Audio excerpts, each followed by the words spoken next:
Opera baleti Şəhriyar 3000-cü böyük əsərimdir. Ba tamam vücudum bu əsəri təqdim eləmişəm Təbrizə. شکست دلش همان زخمی شد که از آن هزاران بیت جوشید.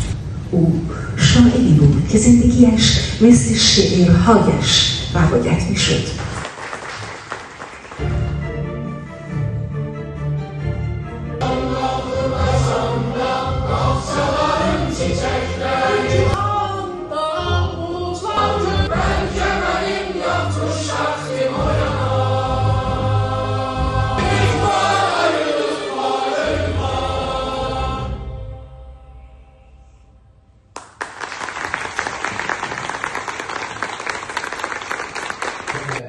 Zaman opera ilə sözü ola bilsin dünyaya. Yəni Şəhriyarı mən belə görmüşəm.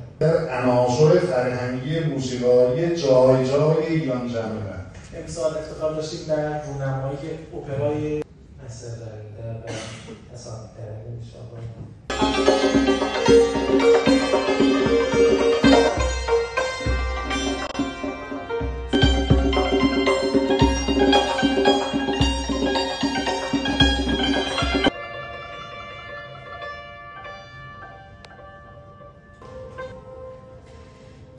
شرمی از پیرین دارد قلب بی پردای من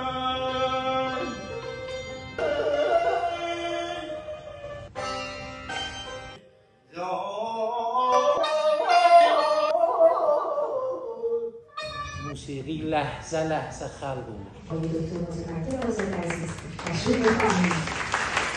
استاد دانشگاه بزرگوار جناب دکتر ابراهیم انقلابی عزیز دکتر با شمارش معکوس ما مراسم 2 1 و مبارک باشه.